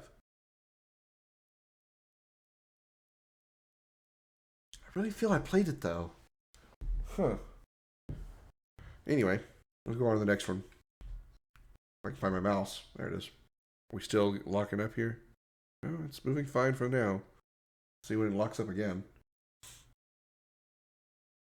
Triangle strategy. This is like a Final Fantasy Tactics game, isn't it? I can just tell by its design in this picture. Triangle strategy is an engrossing tactical role-playing game that makes the most out of its emotional Octopath Traveler roots. I never played Octopath Traveler, although it sounded like it was really good. I don't know if it's actually like MMO or MMO. I don't know if it's like an RPG type game though. I think Octopath Traveler was RPG, but if it's a tactical RPG, no, I don't think I could play it because I didn't care for what little I played of Final Fantasy Tactics, which is kind of it's kind of weird for me to say that, considering I love XCOM. I love XCOM, both 1 and 2. It's a great game, great pair of games. 2 was obviously better than 1. But I couldn't bring myself to like Final Fantasy Tactics. Speaking of XCOM, I want to go off on a little bit of a side road here. I believe there is a Mario game either out or coming out soon that is, that is along the lines of XCOM. And if I'm thinking of the right game, I would love to play that as well. I'd love to play like a Mario meets XCOM game. I wish there were more games like XCOM because I really, really enjoy both XCOM games. The story is comfort food for anyone who enjoys soap opera antics or a plot with actual politicking. I'm out. Its unique party vote system also ensures that every path to Vergence feels meaningful. The pixel animations are among the best in recent games. The map art takes full advantage of its Final Fantasy Tactics appearance. Somebody pick up the phone, I called it. The tactical system is very simple to learn, but also difficult to master. Even longtime Tactics fans will struggle with the maps that appear in the middle to late game, but the AI is fair. As a bonus, Triangle Strategy is the type of game that's easily be played after a first run. 37 hours. Oh God, probably because most of that time is probably the battles themselves. Vampire Survivors. Well, we only got 2 pages left, so if WWE's on here, we'll see it. Usually sports games like that, Jose, don't make these kind of lists because typically those games come out every year, and unless there's something like just extremely exceptional about them, they're not going to make a list like this. They have to be exceptional for them to actually be part of it because they're expected, because they come out every year, to be some level of good in some way or another. So they kind of like just automatically, I guess, like excluded from any of those kind of lists. So what is Vampire Survivors? Another game I haven't heard of. By all rights, Vampire Survivors should not be as good as it is. It very clearly rips off Castlevania aesthetics, utilizing a boring, blocky user interface suited for more mobile devices, and asks little of the player apart from walking through endless hordes of bats, zombies, and other assorted ghouls. So I see where they get the Castlevania references. And yet Vampire Survivors may just be one of the greatest games of 2022 so far. The game's power lies within its near constant dopamine rush. It's the perfect game to pull up during a boring work meeting or while waiting in lengthy Final Fantasy XIV queues. Okay, interesting way to put it. Few experiences in gaming today feel as satisfying as clearing the screen of baddies, opening a chest, and being showered with items and gold. Even better, Vampire Survivors doesn't try to nickel and dime you with mobile-style monetization, even though it would be the easiest thing in the world for its solo dev to do. Solo dev? This game was made by one person? That is, that's interesting. Thanks for the alert, Brenda. I don't know how you can forget a kid you so desperately trying to defend in a school fight. Oh. I think he just didn't remember that his name was, that he goes by, Tech. He changed his name to Tech, and I think he just forgot that. Alright. Page 12. Ollie Ollie World. A skateboarding game that looks very not interesting at all to me, honestly. It's 9 hours playtime, huh? Rolling 7's Ollie Ollie World is a super cute skateboarding platformer, but don't let the vibrant color palette and charming characters fool you. I'm not fooled at all. I can tell you I don't like it. Like real life skateboarding, this game is tough. Which is why I've never skateboarded in my life. I think I put my foot on a skateboard once. 1 foot. That's it. And I'm like, yeah, okay, I don't want to do it. I have no interest. I literally have no interest in skateboarding. I mean, there is very little in my life that I can say I have zero interest in doing it, and skateboarding is one of them. It requires immense diligence and focus to pull off the many gravity-defying moves in the game's extensive Trictionary.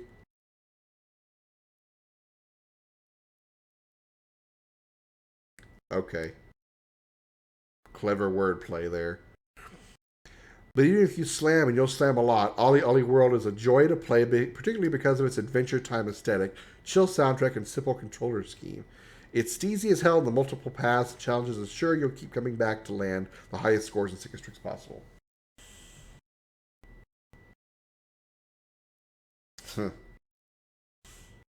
Well, I know what that's like, Jose. I've been forgotten. Last one. That was it. So yeah, WWE didn't get on here. You know, it's funny I mentioned XCOM, and then I see this exact article. 6 games you check out if you like XCOM. You think the site's hinting at something? I must click it. I must check out these 6 games to check out if I like XCOM. Few tactics games reach the high water mark of XCOM, but those that do are well worth your time.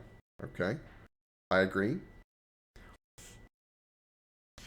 The venerable sci-fi series is considered best in class for the genre, thanks to a formula calcified in the widely praised XCOM Enemy Unknown.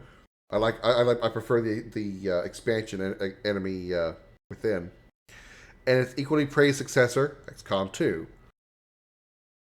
The spin-off XCOM Chimera Squad released in 2020. It's fine. Maybe you've played those games to death and are craving something to fill the void. I should probably try playing that sometime on stream for you guys. I should play the XCOM series again. I tried streaming it some time back, but didn't get very far. Mostly probably because of it was on Facebook, I think. So Facebook didn't do very good because it was you change your game, you get dropped out of the algorithm. Maybe you've played those games to death and craving something. What follows is a tastefully chosen, if I do say so myself, selection of the best tactical shooters that are like XCOM without actually, being XCOM. Hopefully it'll tide you over until XCOM 3, if that's a thing, or more realistically until the studio's Marvel-themed spin-off forms one of those silly superhero landings later this year. Yeah, I also heard that there was a Marvel tactical game coming. I heard about that before, and I'm interested. I wouldn't mind giving it a try. I'd like to see some screenshots or something, or some gameplay video, but I wouldn't mind giving that a try. As much as I like XCOM and the Marvel Cinematic Universe, I'd like to I'd like to play that. I think I'd actually like to play that. Let's see what these other games are. Oh, this is actually the one I was talking about, the Mario XCOM tie-in. Mario plus Rabbids Kingdom Battle. To say that Mario Rabbids Kingdom Battle is XCOM but Mario is as myopic as it is true. Both are turn-based tactical shooters in which you hide behind cover and fire pot shots at otherworldly horrors such as Rabbid Peach. The tactics game also places big emphasis on movement, allowing you to extend turns into wild, multi-arc strategies that can involve pipes and characters throwing each other around the map. But the biggest difference between XCOM and Kingdom Battle isn't the Nintendo-themed respray or the endless parade of Ubisoft mascot enemies. It's this. When Kingdom Battle gives you a readout indicating your likelihood of landing a shot, it seems legitimately reflective of your actual chances. Plus, there's a sequel planned for sometime this year. Wait a minute. So this game is already out? Kingdom Battle is already out? On Switch, obviously, because it's a Nintendo game. Alright. I will look into it. God damn it, it's doing it again. I wish I knew somebody that was smarter than me when it comes to the streaming stuff to tell me what's causing that to happen. Because I can't figure it out. And I'll try not to keep bitching about it, but god damn it, get on my nerves. Into the Breach. Into the Breach might not fit the mold of your typical tactical shooter. It's a lo-fi, grid-based game in which you see the whole battlefield from bird's eye view. More Fire Emblem than XCOM, and unequivocally deserves a spot on your backlog. Every level is like a puzzle in that there's seemingly always a correct solution if you can spot it. You pilot a trio of time-traveling mechs on a mission to save the planet from an onslaught of building-sized bugs. So it's Earth Defense Force, but a tactical game. Yeah, I don't know. The fact that it's like the low quality, old school, like Super Nintendo era graphics. I don't know. That's kind of a turnoff already. I don't think so. BattleTech. Oh, BattleTech. That's not. Okay, that's tactical, but it's not. Okay. Oh, okay, wait, hang on. I played a little bit of Mech Commander, which is not tactical in the same way XCOM is. Mech Commander was more RTS, was more real-time strategy minus the building aspect. You controlled the mechs that you commanded, and you ordered them around just like you would in RTS, but you didn't have buildings or bases or ways to build. You pretty much were doing a StarCraft meets MechWarrior mashup. That's all that Mech Commander was. Now, BattleTech, which is in the same universe, obviously, if it's more of a turn-based tactical strategy, I need to get my ass on this game. I need to get my hands on this game and play it because I love the BattleTech universe. I love Mech Commander. I love Mech Warrior. I need to play this. This would be really, really good. I think it'd be really, really good to play if it's really like an XCOM type thing. If Into the Breach is the lo-fi EP, BattleTech is the split polished studio album. Both games are tactical shooters that put you in command of giant mechs with giant payloads. BattleTech, however, features a full glossy 3D treatment. Unlike most tactical shooters, you're not limited to the confines of a grid. You can move your troops freely around a set area, demanding a different approach than what we've known with grid-based shooters. Okay? There's a riveting metagame which has you tuning mechs and assigning pilots to those mechs between missions, but the real clincher is its difficulty. BattleTech is tough as nails. Feast fans of the genre. Yeah, most BattleTech games are on the difficult side. They certainly can be. Wow. Playtime 74.5 hours for a tactical game? Good God Almighty. Phoenix Point. Oh, this screenshot alone, this looks cool. We got like some dude in a a typical futuristic army outfit, and we got like 2 Zerg creatures here from StarCraft. This just looks cool on this screenshot alone. You can't get more. Oh, hey, it's like XCOM than Phoenix Point. I like the way they put that. A tactical shooter that was literally designed by one of the creators of XCOM.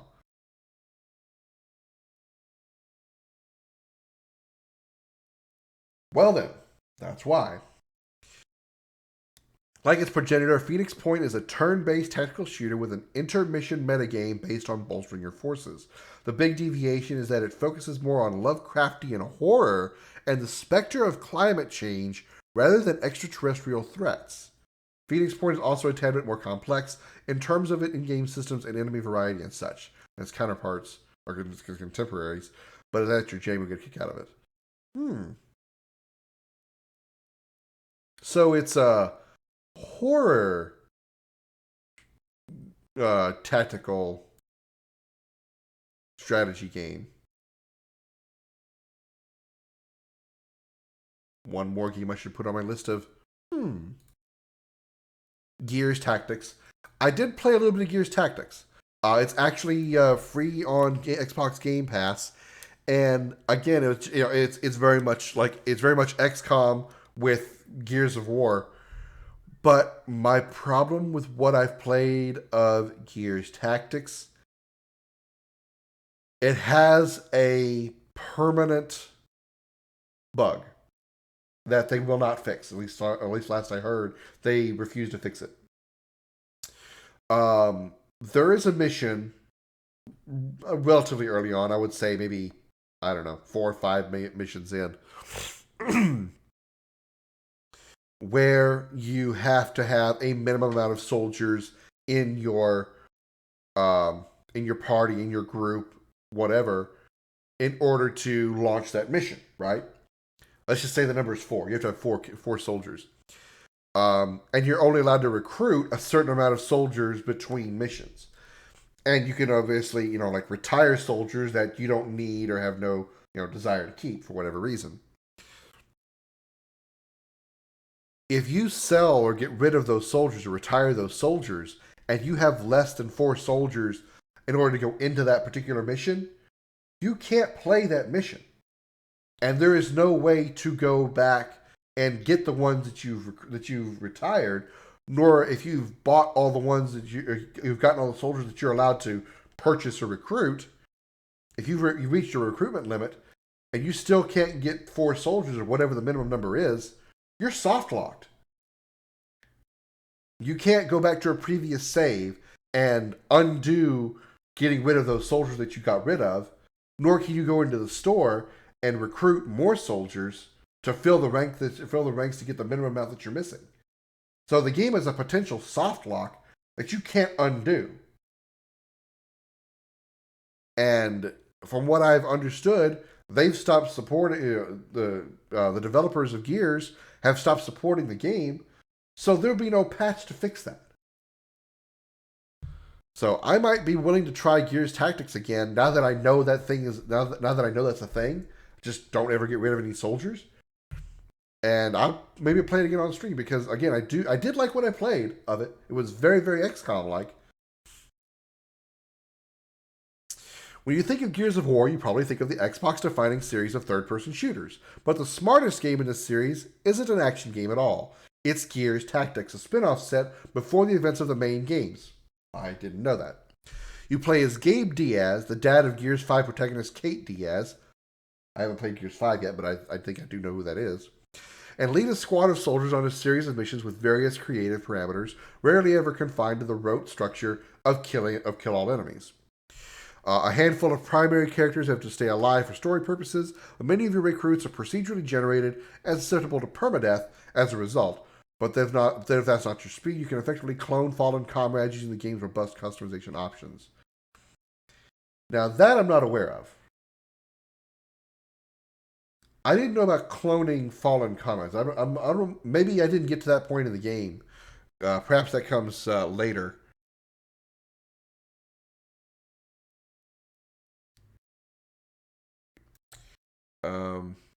But yeah, what I never managed to do that because I had hit that soft block that I was telling you about.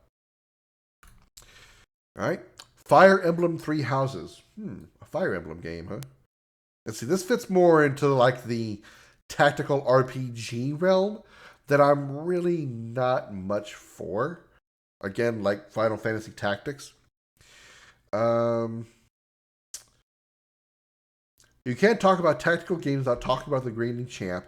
If you somehow slept on it, Fire Emblem Three Heroes, the latest in Nintendo's long-running series of "Let's have kids wage war" strategy games, has it all. What? You don't need any serious familiarity as its narrative standalone, nor do you need to know exactly how the combat works. It slowly onboards you to its quirks and systems for proclivity or for one-hit kills. And similarly to XCOM, there's permadeath if you want it, along with gut-wrenching personal relationships that'll make you regret letting anyone die. All right, the emotional, from what I'm reading there, it sounds like they've got some like story built in. So if you have two characters that maybe were friends or perhaps fall in love or whatever, and one of them dies, there's actually story around those characters that losing the character, those characters being lost, that's interesting. That's interesting. Well, that is certainly an interesting way to classify the headline of this one. 5 fucked up things that happened in Kirby Manga Mania. That's actually a headline of a news story. All right.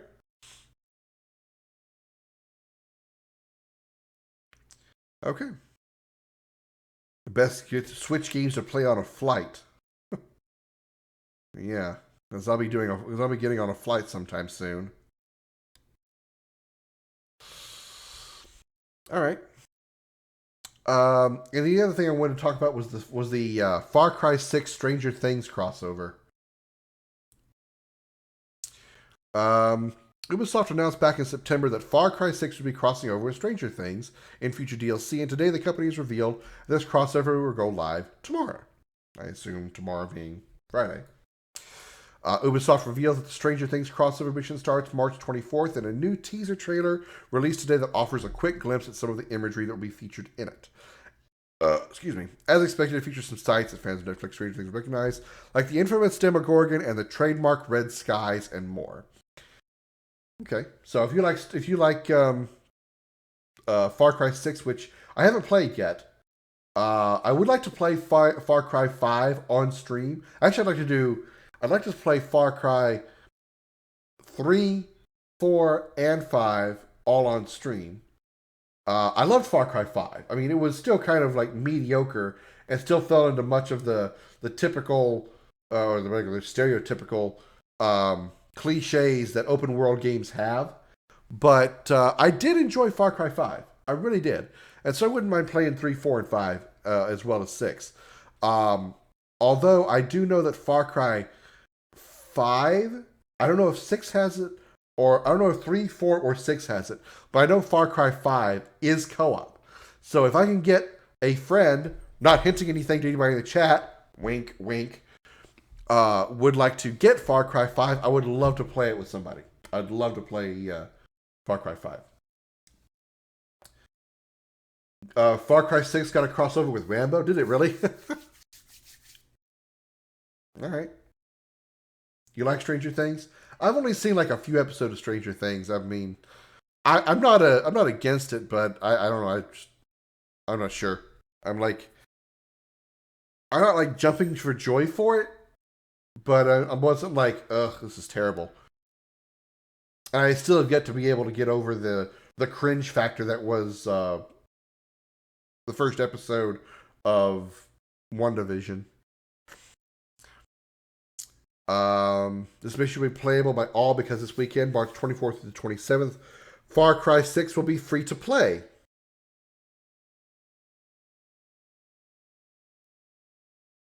Oh, right there. This mission can be played in alone or co-op. So I guess Far Cry 6 has co-op also.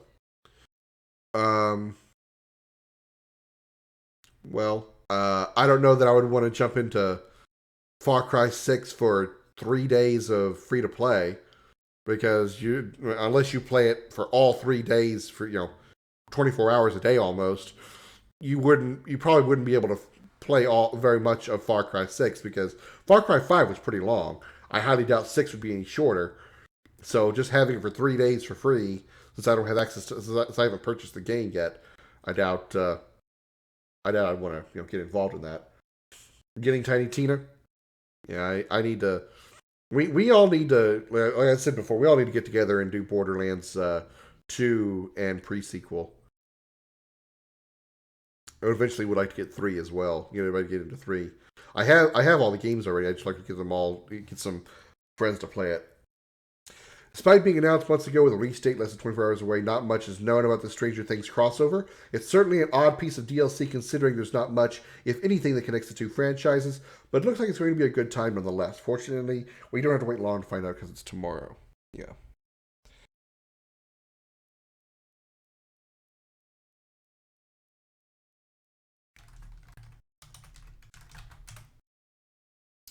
Um,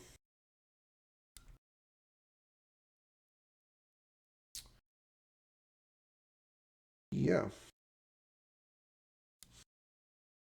Well, that's all the news that I'd had today. I actually pulled up pulled up a couple of ones that I wasn't really expecting. I was kind of disappointed by about this one here, but yeah. Um, Stranger Things is the most annoying and makes no sense show I've seen. Oh, I don't know. I think it's just like, I mean, maybe I still need maybe I still need to see an Act 3 for it.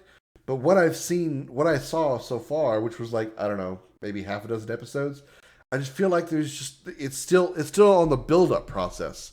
Like there's still an Act 1. We need to get. I wanted to see something going, and it just kind of was like it's not getting there. I don't know if it's just a slow burn, if that's on purpose, or if maybe I'm just dumb. I'll probably chalk it up to that one. But I just couldn't seem to like. It doesn't seem like it's going anywhere. Like it's actually getting to a solution, a climax, a finisher. It just seems like it's still trying to build up stuff. But maybe I just haven't watched enough. I don't know. I don't know that I will. I got so many other. Now that I'm actually watching TV now, I've got other things to be watching, like Star Trek Picard and Halo. Um. Well, I am going to hope that the jumping problem that we occasionally have is still there. I mean, it may still happen. I just got to deal with it. But that's pretty much all I've got for today's chatting with the dragon. Should I make that a thing? I don't know that I want to make that a thing. I mean, the name chatting with the dragon. I don't know. I want to make that a thing. I already have the dragon tail set up for the podcast, so I think I'll just go with that. But yeah, I think that's going to do it for that stuff. I want to play a fucking video game. I want to play some more Horizon, so we're going to do that. Assuming the stream doesn't crash when I turn on my PlayStation, like it did when I turned on the Xbox the other day.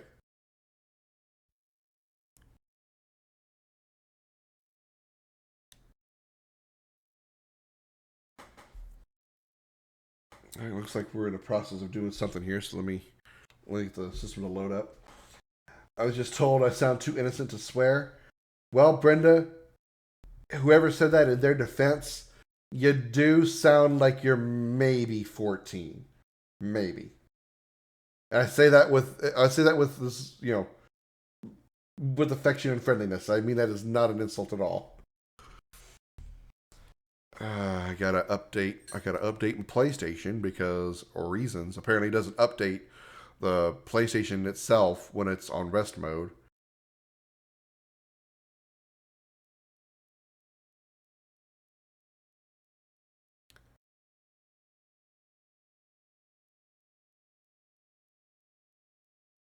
Update system software. Give me a minute, y'all. Gotta update my PS4.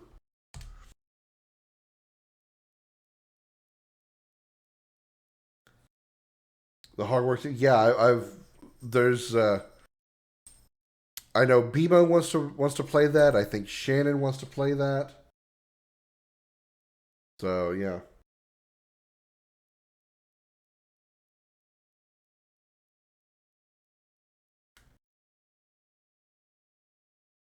Death Claws. But when I play what? Death Claws are Fallout.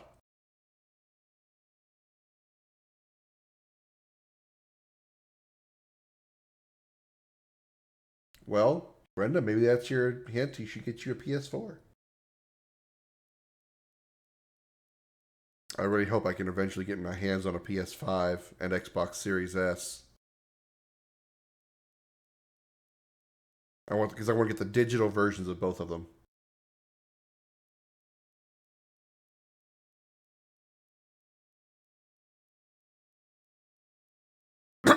Excuse me. I'm hoping that. Oh,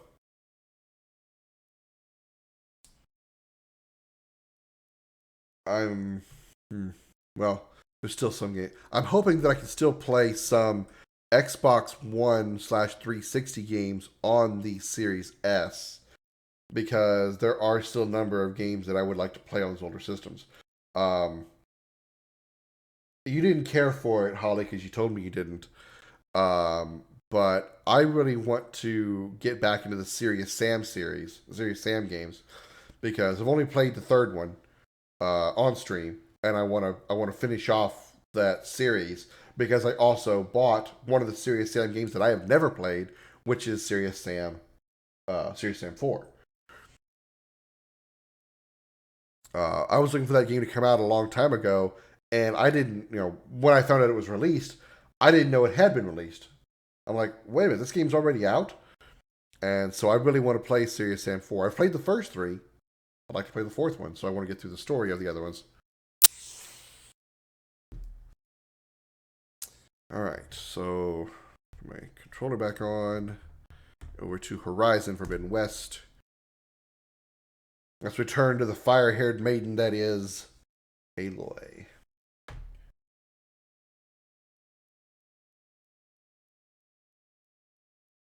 I know you tried it. I kind of wish you didn't try it where you did.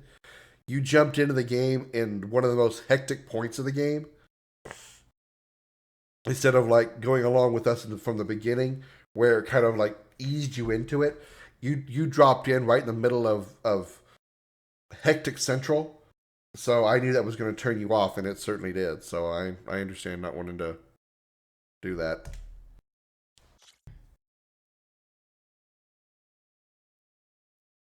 Are we okay on audio? Oh God, we are not. Wow, that is way off. One moment, please. Refresh. Holy Jesus. God damn it.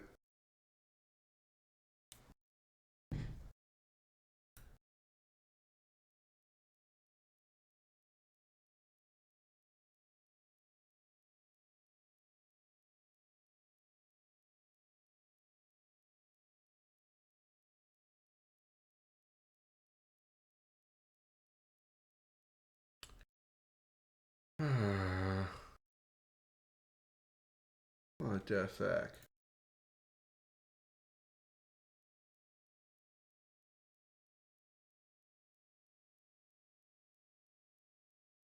Oh wow. Okay, that just happened.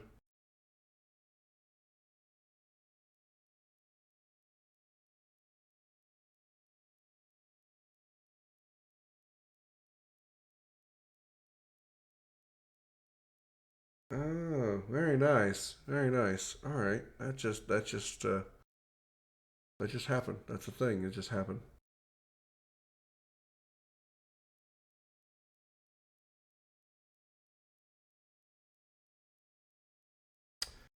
Well, I'll be right back, everybody.